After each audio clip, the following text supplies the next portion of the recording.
अमैथुनी सृष्टि होती है, हो सकती है। प्रगति के पथ पर अग्रसर होते हुए जड़ तत्व चेतन बनने की दिशा में क्रमिक विकास कर रहे हैं। यह एक तथ्य है। सुविकसित प्राणियों में प्रखर चेतना भले ही उनमें न हो, पर उनमें किसी मात्रा में वह स्फुलिंग विद्यमान अवश्य है जो चेतना का सूक्ष्म सा परिचय देते हैं और अपनी दिशा जड़ता से मुक्ति पाकर चेतना के परम लक्ष्य की ओर रेंगते चलने का आभास देते हैं। जड़ चेतना में भगवान की सत्ता के विद्यमान होने का परिचय इसी दृष्टि से प्राप्त किया जा सकता है कि चेतन के स्तर की न सही एक हल्की सी झांकी उसमें भी आगे बढ़ने की, ऊपर उठने की, विकसित होने की आकांक्षा के रूप में पाई जाती है। इस अंश को ईश्वरीय चेतन सत्ता की विद्यमानता के रूप में लिया जा सकता है। हलचल धातु पाषाण जैसे जड़ पदार्थों में भी पाई जाती है। कोई भी वस्तु पूर्णतया निष्क्रिय नहीं है। उसके परिवर्तन आँखों से भी देखे जा सकते हैं। बारीकी से देखने पर अणु संरचना के भीतर चल रही अत्यंत द्रुतगामी हलचलें तो धूलि के छोटे कण में भी पाई जा सकती हैं। इस सक्रियता को भी ईश्वरीय अंश माना जा सकता है। साधारणतया जीवन को वनस्पति वर्ग और प्राणी वर्ग में बांटा जाता है, पर सर्वथा निर्जीव कहे जाने वाले धातु पाषाण जैसे पदार्थों में भी प्रसुप्त चेतना का एक अंश पाया गया है। ऐसी दशा में असमंजस यह खड़ा हो गया है कि क्या जड़ पदार्थों को भी अल्प जीवन क्षमता संपन्न प्राणधारियों में ही गिना जाएगा। मनुष्य यूं प्राणी वर्ग में ही आता है, पर असाधारण बुद्धिमत्ता, मस्तिष्कीय संरचना, इंद्रिय चेतना और शरीर गठन को देखते हुए एक अतिरिक्त चतुर्थ चेतन वर्ग की गणना करने की आवश्यकता प्रतीत होती है।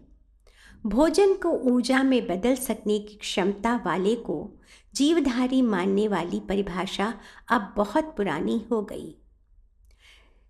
सेल में जीवन रस प्रोटोप्लाज्म भरा होता है।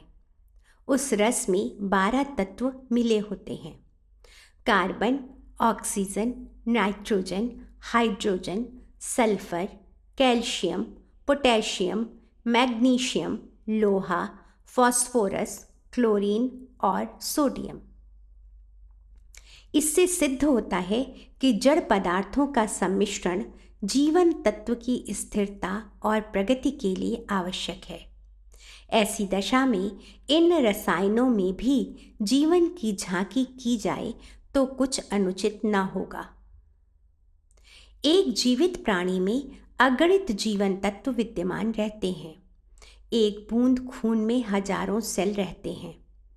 रक्त में छोटी छोटी लाल रक्त की कोशिकाएं हैं, जिनमें हीमोग्लोबिन नामक लौह मिश्रण बहुलता से भरा होता है। इनसे कुछ कम संख्या में सफ़ेद रक्त कोशिकाएं हैं। ये रुग्णता के आक्रमण से लड़ती हैं, जिनमें आत्मरक्षा और प्रतिरोधी से लड़ने का ज्ञान, विवेक मौजूद है। उन्हें अचेतन कैसे कहें? ऐसी दशा में जड़ माने जाने वाले शरीर की प्रत्येक कोशिका को एक स्वतंत्र जीवधारी और जड़ माने जाने वाले शरीर को चेतन घटकों का समूह संगठन कहने में कोई अत्युक्ति नहीं है। कैम्ब्रिज विश्वविद्यालय के अणुविज्ञानी फ्रेड होयल और प्रोफेसर जेवी नार्बिकर इस निष्कर्ष पर पहुँचे हैं कि विश्व रचना संबंधी अणुओं और मनुष्य शरीर के जीवाणुओं की संरचना में कोई मौलिक अंतर नहीं है, भले ही उनकी गतिविधियां भिन्न दिशाओं में चलती और भिन्न दिशाओं में काम करती दिखाई दें। इस दृष्टि से अणु भी चेतना के निकट ही जा पहुंचता है। ईश्वरीय इच्छा का प्रतिफल। जीवन चेतना के अस्तित्व और विकास को लेकर वैज्ञानिक प्रायः विभिन्न मत विवाद प्रतिपादित किया करते हैं। इस संदर्भ में डार्विन और लेमार्क आदि के द्वारा प्रतिपादित विकासवाद थियरी ऑफ इवोल्यूशन का जो सिद्धांत है, यदि वह सत्य नहीं है तो पृथ्वी में मानव की उत्पत्ति को ईश्वरीय इच्छा का प्रतिफल कहा जाएगा। ईश्वरीय सत्ता और उसकी सर्वशक्तिमत्ता को काल्पनिक कहने वाले लोग यह तर्क प्रस्तुत करते हैं कि यदि मनुष्य का प्रादुर्भाव आकस्मिक संयोग है और सबसे प्रथम ब्रह्मा का पुरुष वेश में जन्म हुआ, तो उनके द्वारा संतानोत्पत्ति कैसे संभव हुई? संतान की उत्पत्ति के लिए स्त्री और पुरुष का समायोजन आवश्यक है।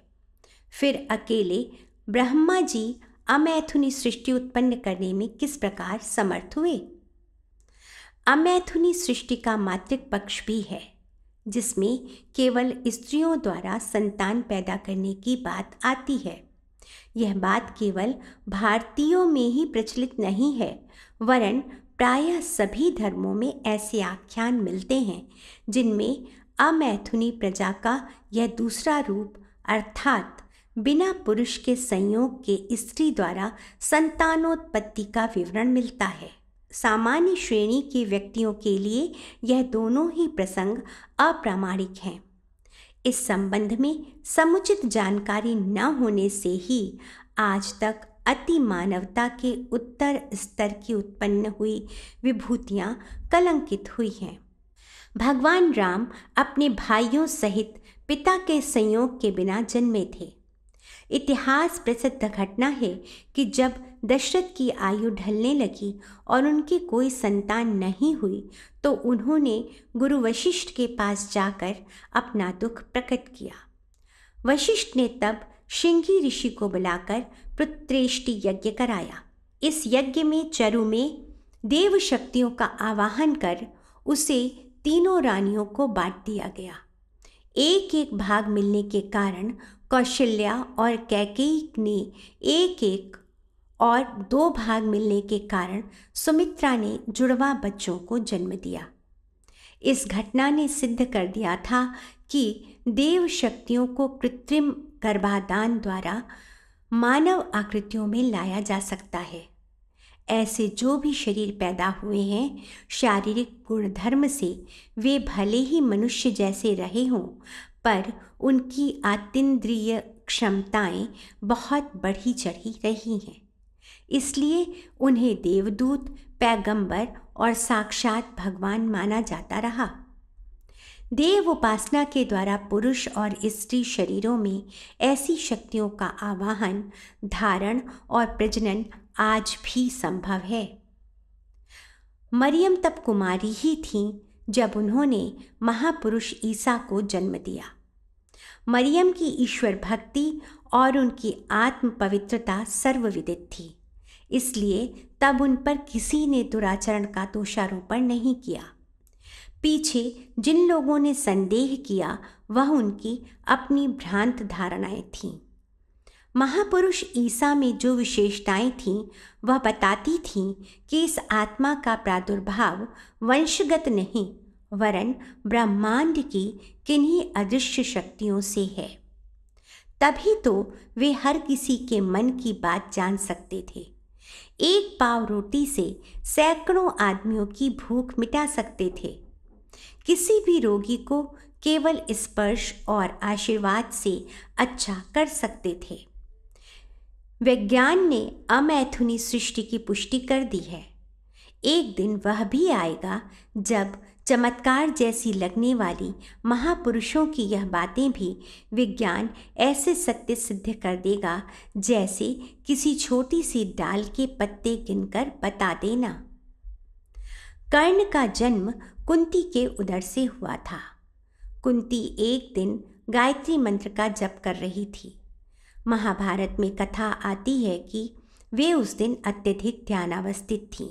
उन्हें लगा जैसे भगवान सूर्यदेव उनके पास हैं, उन्हें स्वीकार कर रहे हैं। उनका भर्ग तेज उनके गर्भ में प्रविष्ट हुआ और वे सचमुच गर्भवती हो गईं। कर्ण सूर्य के समान तेजस्वी और अप्रतिम दानी थे। वह क्षमता महाभारत के किसी और योद्धा में नहीं थी। पांडु ने एक बार ऐसे मृग के जोड़े का वध कर दिया था जो उस समय काम क्रीड़ा कर रहे थे। पांडु को मृगों ने शाप दिया, तुम्हारी मृत्यु भी ऐसे ही होगी। और इसके बाद की घटना है कि उनकी दोनों रानियों कुंती और माद्री ने देवशक्तियों के आवाहन द्वारा अमैथुनी पुत्रों को जन्म दिया। यम के पुत्र युधिष्ठिर साक्षात धर्मावतार थे। इंद्र के पुत्र अर्जुन के शौर्य और पराक्रम का कोई और जोड़ीदार नहीं था। भीम मरुत पुत्र थे, उनमें वायु से भी प्रचंड बल विद्यमान था। नकुल सोम के अंश से जन्मे होने के कारण ज्योतिर्विद्या के अद्वितीय पंडित थे। एकमात्र सहदेव ही ऐसे थे जो सहवास से पैदा हुए थे, और वही ऐसे थे जिनमें अन्य भाइयों की अपेक्षा सांसारिकता का भाव और कामनाएं अधिक थीं। हम देव शक्तियों के संपर्क में आकर आत्मतेज विकसित करते हैं।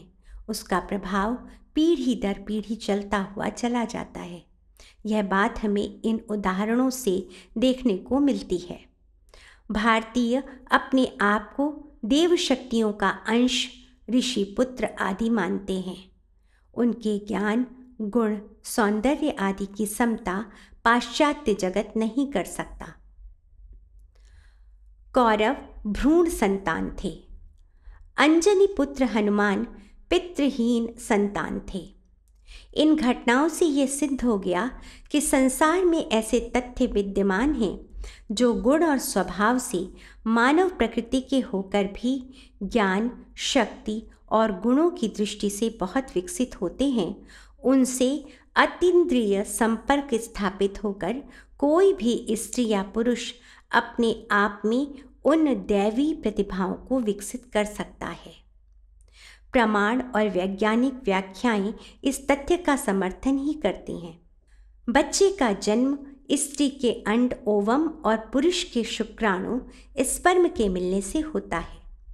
अभी तक लोगों को पता था कि अंड और शुक्राणु की भेंट केवल संभोग से ही संभव है, किंतु डॉक्टर स्टीवर्ड ने गाजर पर कई तरह के प्रयोग करके यह सिद्ध कर दिया है कि प्रत्येक कोशिका सेल में जीव निर्माण की क्षमताएं विद्यमान रहती हैं। इसलिए केवल अंड ओवम से ही संतान का जन्म संभव है। यह मान बैठना उचित नहीं। इस दिशा में विज्ञान की शोध अब काफ़ी आगे तक बढ़ चुकी है। 1899 में डॉक्टर जेम्बिस लॉव ने एक प्रयोग किया। उन्होंने समुद्र में पाए जाने वाले अर्चिन नामक जंतु की मादा के अंड को मैग्नीशियम क्लोराइड से उद्दीप्त किया। उससे अंड में गर्भाधान, फर्टिलाइजेशन बिना किसी शुक्राणु की सहायता से हो गया। इस घटना से वैज्ञानिक जगत में तीव्र प्रतिक्रिया हुई और कृत्रिम गर्भाधान की खोज के लिए वैज्ञानिकों में सर्वत्र होड़ मच गई। स्त्री के अंड ओवम में गर्भाधान के लिए यह आवश्यक है कि 24 गुणसूत्र क्रोमोसोम्स स्त्री के और 24 गुणसूत्र पुरुष के मिलना आवश्यक है। पुरुष के गुणसूत्रों में एक विशेषता यह होती है कि एक ग्रुप में 24 गुणसूत्र समान होते हैं, किंतु दूसरे ग्रुप में 23 गुणसूत्र समान धर्म वाले होते हैं और एक गुण सूत्र ऐसा होता है जो 47 से किसी प्रकार भी नहीं मिलता। यह एक गुण सूत्र ही पुरुष के जन्म का कारण है। यदि स्त्री और पुरुष के वह ग्रुप मिले जिनमें 24 गुणसूत्र समान, इन्हें अंग्रेजी में XX क्रोमोसोम्स कहते हैं, तो कन्या जन्म लेगी। किंतु यदि स्त्री के 24 गुणसूत्रों से पुरुष के गुणसूत्रों का ग्रुप मिले जिसमें एक गुणसूत्र भिन्न प्रकृति का होता है, इसे Y क्रोमोसोम कहते हैं, तो संतान पुत्र होगा। अर्चिन के मामले में शुक्राणु का कार्य मैग्नीशियम द्वारा संपन्न होना यह बताता है कि अंतरिक्षीय शक्तियों के माध्यम से गर्भ में पितृहीन संतानों को स्थापित किया जा सकता है। इस पर डॉक्टर यूजीन बटाइलोन ने मेढक के अंड में पिन चुभोकर निषेचन की क्रिया के लिए प्रयास किया और इसमें उन्हें सफलता भी मिल गई।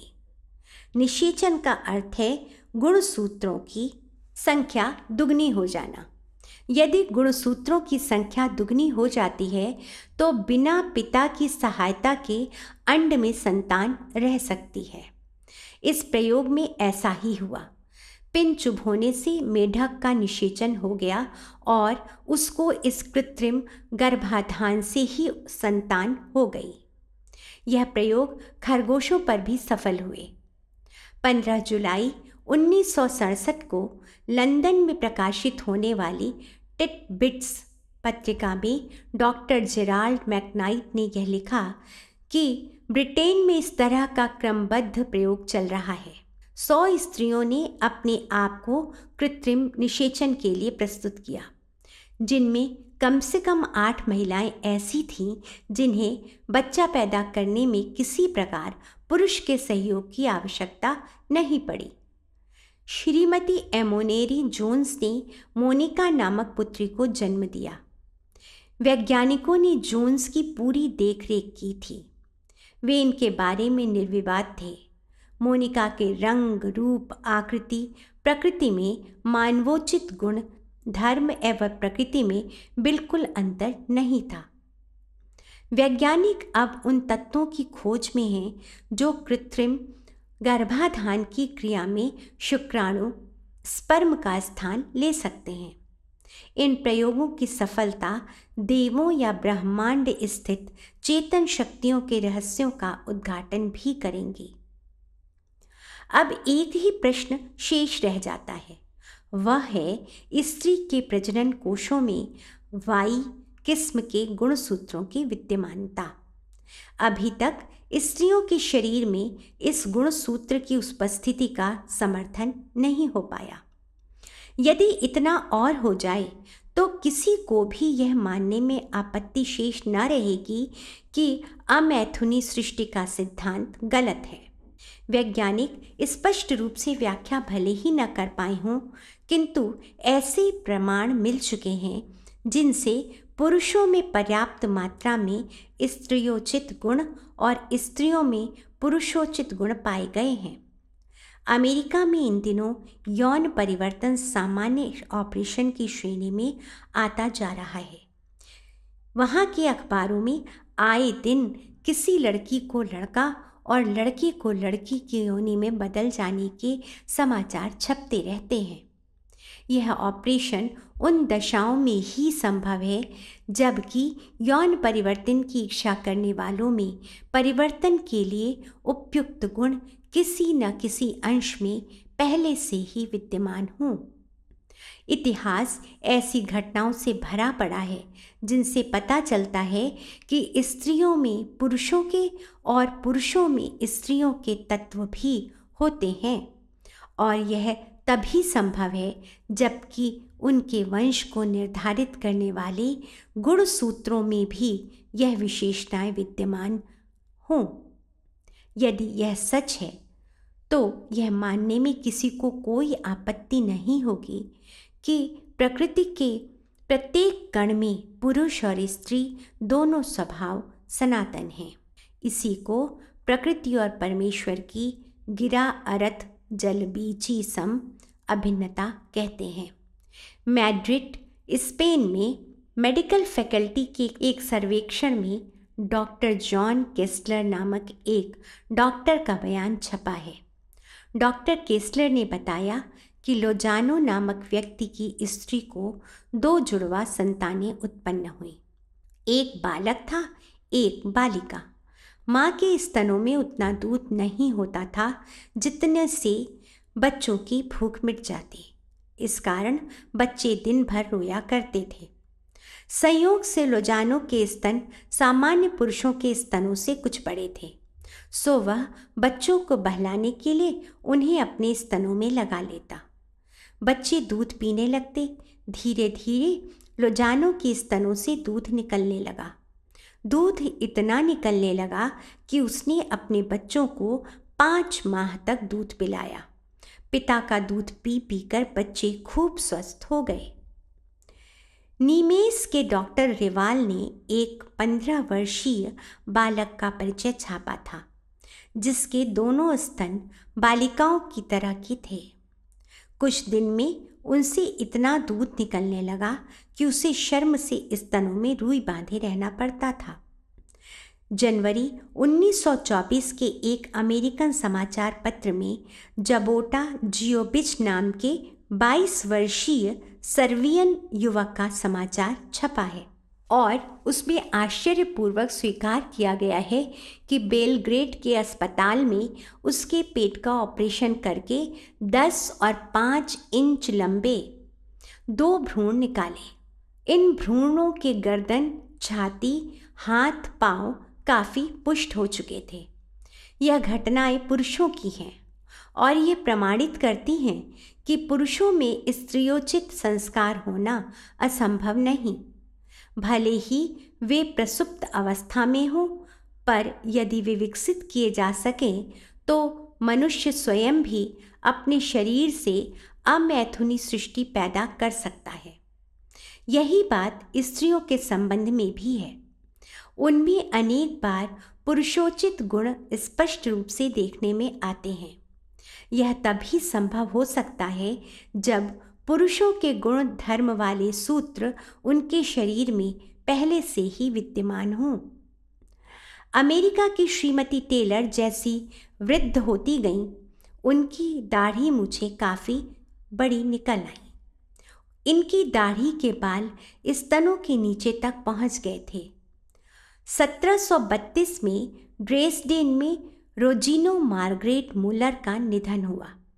उनके निधन का समाचार छापते हुए डॉक्टर गाल्ड और डॉक्टर पाइले ने अपनी प्रसिद्ध पुस्तक anomalies and curiosities of medicine में लिखा है कि श्रीमती मार्गरेट मुलर की खूब घनी और लंबी लंबी दाढ़ी मूछें थीं। 18 अप्रैल 1943 में हिंदुस्तान स्टैंडर्ड, जो कलकत्ता से छपता है, में जोरहाट के पास चारबाल गांव के केवट की 17 वर्षीय पुत्री सईदा खातून के पुरुष बन जाने का समाचार छपा है। ये घटनाएं प्रमाणित करती हैं कि पुरुषों में स्त्रियोचित और स्त्रियों में पुरुषोचित गुणों की विद्यमानता प्रकृति का विलक्षण रहस्य है और उससे अमैथुनी सृष्टि का सिद्धांत सत्य प्रमाणित होता है। प्रमाण और विज्ञान दोनों ही इसकी पुष्टि करते हैं। नर और नारी में श्रेष्ठ कौन? इस पर भी नर और नारी के शरीर की व आंतरिक सामर्थ्य की दृष्टि से विवेचन कर विश्लेषण करने की स्थिति आए तो नारी का पलड़ा ही भारी होगा।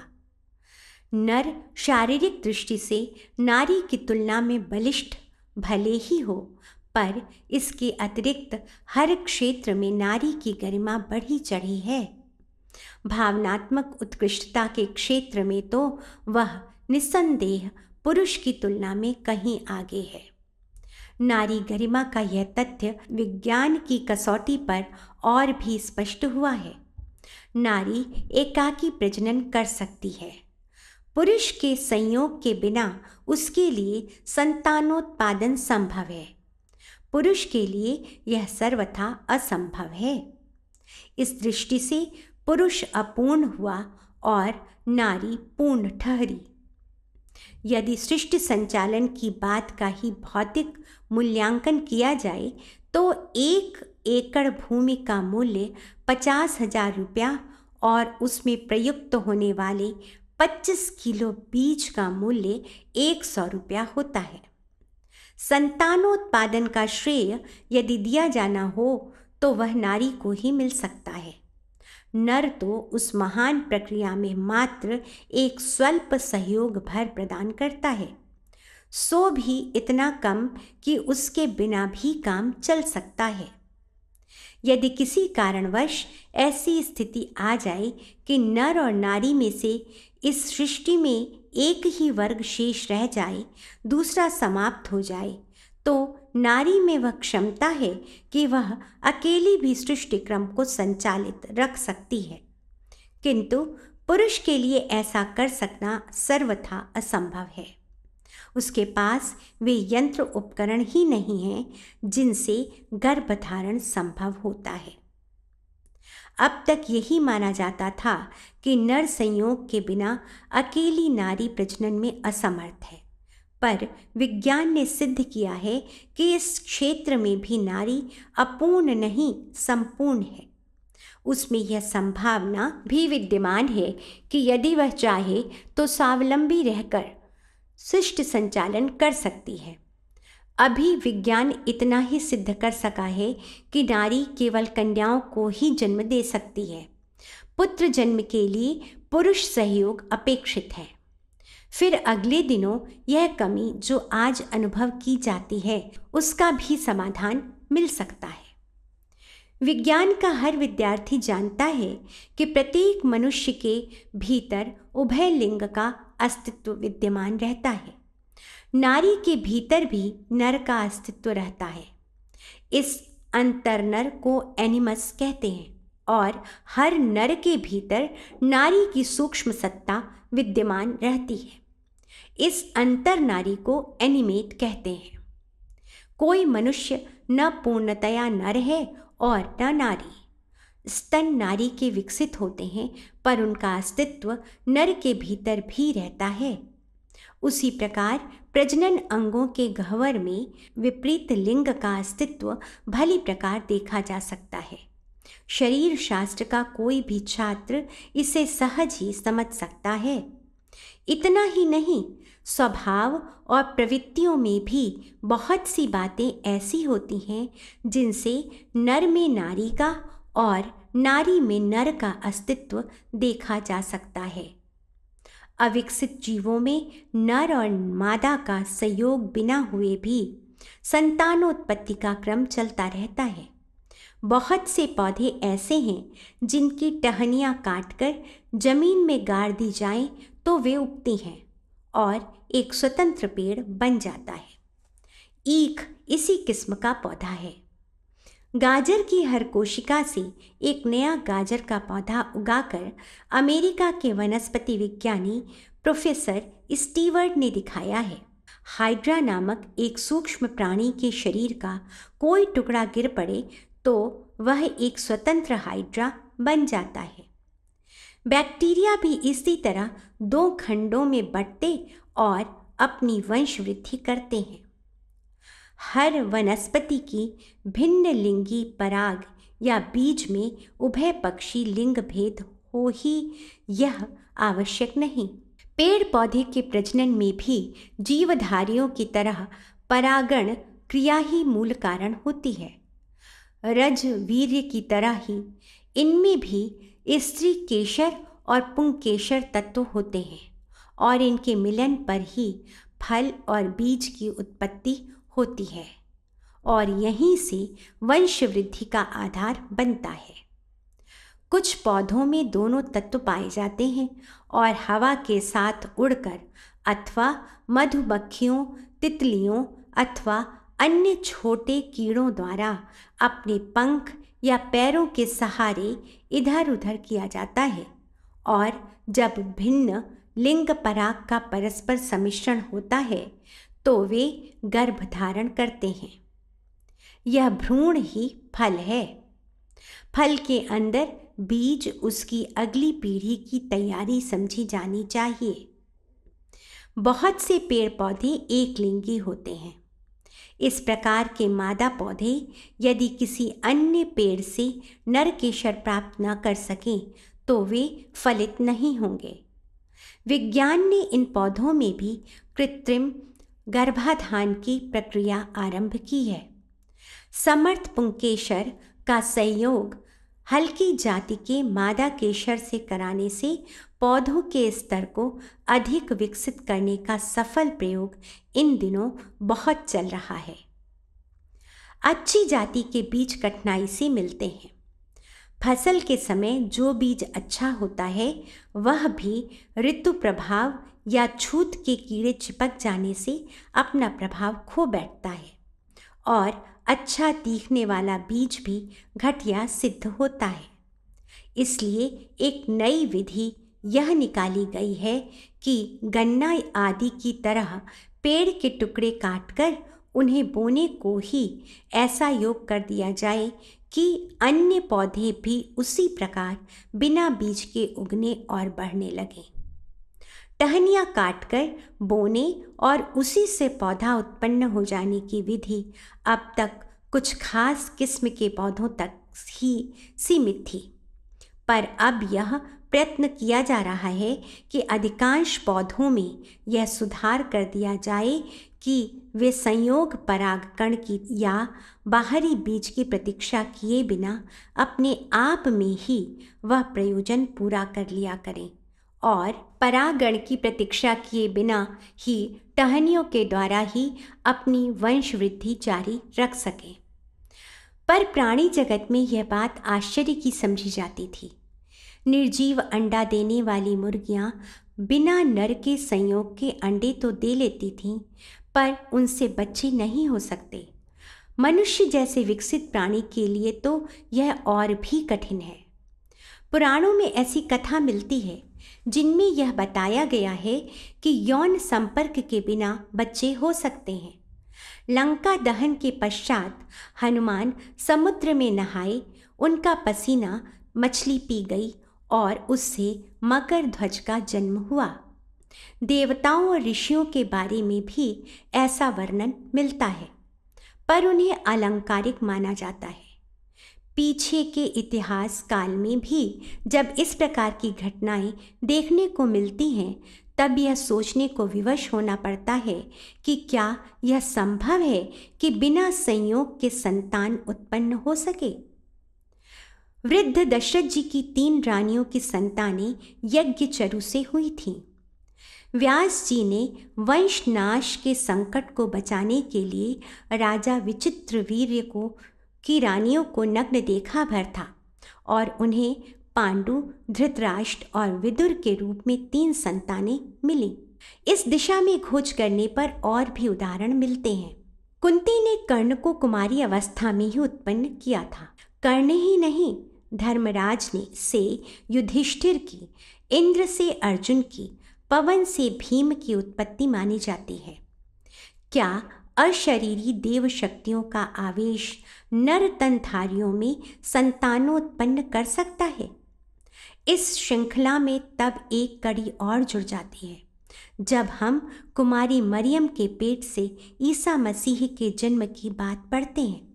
पुराने उदाहरणों के संबंध में कई तरह की आशंकाएं की जा सकती हैं और यह कहा जा सकता है कि नर संयोग को उन दिनों लोक लाजवश देव आवेश कहकर छिपाया गया होगा।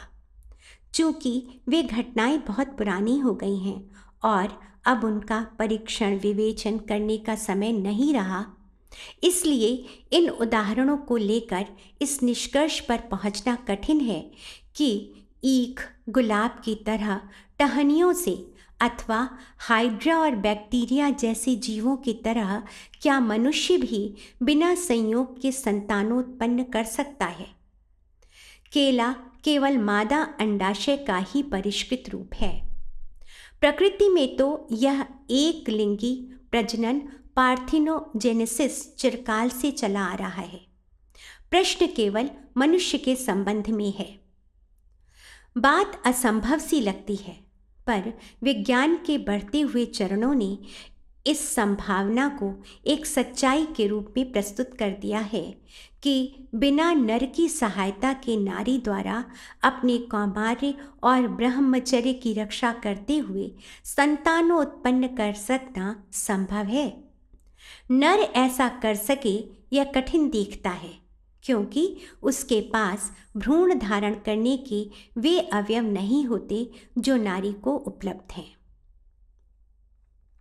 कुछ समय पूर्व जीव विज्ञानी प्रोफेसर हाल्डेन की सहयोगिनी सहधर्मिणी डॉक्टर हेलेन स्पर्न ने यह दावा किया था कि किसी असंदिग्ध कुमारी के गर्भवती होने की उतनी ही संभावना है जितनी एक साथ कई बच्चे किसी स्त्री के पेट से पैदा होने की। दोनों ही बातें अपवाद हैं, पर असंभव नहीं। एक साथ कई बच्चे हर स्त्री के नहीं होते, पर उनका होना असंभव नहीं। इसी प्रकार यदि कोई कुमारी बिना नर की सहायता के गर्भ धारण करे तो इसे असाधारण भर कहा जाना चाहिए, असंभव नहीं। इस दावे को लेकर पाश्चात्य देशों में एक बड़ा विवाद उठ खड़ा हुआ। दावे को सिद्ध करने की चुनौती दी गई। अस्तु डॉक्टर स्पर्न ने ब्रिटिश पत्रों में विज्ञापन छपाया कि जो महिलाएं अपनी संतान की पिता भी स्वयं ही बनना चाहती हों, वे वैज्ञानिक परीक्षा के लिए आगे आवें। इस विज्ञापन के आधार पर लगभग 100 महिलाओं ने इसके लिए अपने को प्रस्तुत किया। उनमें से प्राथमिक परीक्षा में 89 उत्तीर्ण हुई। इस प्रयोग की परीक्षा के लिए सुप्रसिद्ध जीवशास्त्रियों की डॉक्टर स्टैनली वॉलफेयर लिन की अध्यक्षता में एक समिति गठित की गई। इसके दल में सम्मिलित सदस्य थे प्रख्यात डॉक्टर वर्नाडे कंबर, डॉक्टर सिडनी, डॉक्टर डेविड बिन विलियम्स। प्रयोग के लिए सबसे उपयुक्त शरीर पाया गया श्रीमती एमी मोरी जोन्स का। प्रयोग सफल हुआ। श्रीमती जोन्स ने एक लड़की को जन्म दिया। इसमें कहीं किसी चालाकी गुंजाइश न रहे, इस दृष्टि से प्रतिबंधों की सारी व्यवस्था पूरी कर ली गई और पूरे गर्भकाल में चिकित्सक मंडली की निरंतर देखभाल रही। नियत समय पर कन्या को जन्म देकर श्रीमती जोन्स ने उस असंभव मानी जाने वाली बात को संभव करके दिखा दिया जिसमें सृष्टि संचालन के लिए नर नारी संपर्क आवश्यक कहा जाता था। इस प्रजनन से यह तथ्य स्पष्ट हो गया कि पानी के पूंछदार कीड़ों की तरह शुक्र कीटकों के सिर में 23 गुणसूत्र और पूंछ में माइटोकॉन्ड्रिया नामक पिंड होते हैं।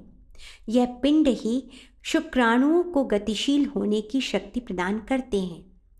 नारी अंडकों का उत्दीपन और विभाजन आमतौर से शुक्राणु करते हैं, पर यह अनिवार्य नहीं। यह उत्तेजना दूसरे प्रकार से भी उत्पन्न की जा सके तो नारी स्वयं ही प्रजनन करने में सफल हो सकती है, क्योंकि उसके रज अंड में उत्पादन के सारे तत्व मौजूद हैं। नारी अंड में 23 गुणसूत्र होते हैं। वे 46 हो जाएं तो भ्रूण धारण हो सकता है। यह कार्य नारी के 2 अंडे को मिला देने की वैज्ञानिक पद्धति से भी संभव हो गया और श्रीमती जोन्स ने कन्या को जन्म दिया। नर का शुक्राणु रहने से यह लाभ था कि संतान में पिता की वंश परंपरा माता की वंश परंपरा में मिलकर संतान को मिश्रित धर्मी बना सकती थी। पर यदि वैसा नहीं हुआ तो केवल माता के स्वरूप और स्वभाव की ही संतान उत्पन्न होगी। यह मिश्रण तो नहीं, पर अंडाणु को उत्तेजित करना और उसके गुणसूत्रों को द्विगुणित कर देना विज्ञान की पकड़ में है। यदि नर का इस धरती पर से किसी कारणवश लोप हो जाए तो नारी अपने बलबूते पर सृष्टि उत्पन्न करती रह सकती है। हाँ, वर्तमान उपलब्धियों के आधार पर यह केवल कन्याएं ही उत्पन्न कर सकती है। प्रकृति तो कुछ भी कर सकती है। उसके लिए मरियम के पेट से ईसा और कुंती के गर्भ से कर्ण का जन्म उनकी कुमारी माताओं द्वारा पूर्णतया संभव है, पर विज्ञान अभी वहां तक नहीं पहुंचा। वह नारी के पेट से कन्या उत्पन्न कर सका है। अभी नारी केवल कन्या की पिता बन सकी है। आगे पुत्र की संभावना के लिए विज्ञान के अगले चरणों की प्रतीक्षा करनी पड़ेगी। श्रीमती जोन्स के गर्भ से उत्पन्न मोनिका नाम की लड़की अब किशोरावस्था में है। वह वैज्ञानिकों के लिए कौतूहलपूर्ण शोध का विषय बनी हुई है। इन माँ बेटी के शरीर में इतना साम्य है कि किसी भी परीक्षण में उन दोनों की शरीर रचना में कोई अंतर दिखाई नहीं पड़ता। रंग, रूप और अंगों की बनावट में इतनी समता है कि देखने वाले बड़ी उम्र की जून्स को छोटी उम्र की जून्स में बदली हुई ही कहने लगते हैं। बच्ची को ट्रू कॉपी, सत्य लिपि के रूप में देखने के लिए लोग दूर दूर से आते हैं। नारी पर किया गया उपरोक्त प्रयोग अब वैज्ञानिकों के लिए एक उत्साह और आशा का विषय बन गया है। जो पशु केवल दूध के काम आते हैं, उनके नर बच्चे बेकार सिद्ध होते हैं और खाल मांस के लिए उन्हें मौत के घाट उतारना पड़ता है। बकरे और भैंसे जितना खाते हैं, जगह घेरते हैं, उसकी तुलना में लाभ कम देते हैं, इसलिए उन्हें कसाई के हवाले ही किया जाता है। यदि वे दुधारू पशु केवल मादाएं ही जनने लगें तो फिर दूध की भी कमी न रहे और मार काट भी उतनी न मचानी पड़े। इसलिए पशुओं पर तथा दूसरे जंतुओं पर यह प्रयोग किए जा रहे हैं कि मादा प्रजनन के संबंध में नर की आश्रित न रहकर अपने पैरों पर आप खड़ी हो सके। इसके लिए केवल उस विधि को व्यापक भर बनाना है जिसके अनुसार मादा का अंड उत्तेजित और एकत्रित हो सके। यह कार्य सब असंभव नहीं रहा, केवल कष्ट साध्य भर रह गया है। उसी को सरल बनाने के प्रयत्न बहुत जोरों से चल रहे हैं। फ्रांस के जीव विज्ञानी विग्यूर ने सी अर्चिन नामक समुद्री जंतु पर संयोग रहित प्रजनन के सफल प्रयोग किए हैं। डॉक्टर ए स्टाल्क भी ऐसी ही सफलता शार्क मछलियों पर प्राप्त कर चुके हैं। अब अन्य पक्षियों और पशुओं पर यह परीक्षण हो रहे हैं। संग्रहित अनुभवों के आधार पर मनुष्य की काया को यह सिद्ध करने के लिए हाथ में लिया जाएगा कि नर नारी संपर्क दूसरी दृष्टि से भले ही उपयुक्त हो, पर संतानोत्पादन का क्रम तो उसके बिना भी चल सकता है। अब उन प्राचीन पौराणिक उपाख्यानों की सत्यता से इनकार नहीं किया जा सकता जिसमें बिना नर संयोग के संतान जन्म का वर्णन है।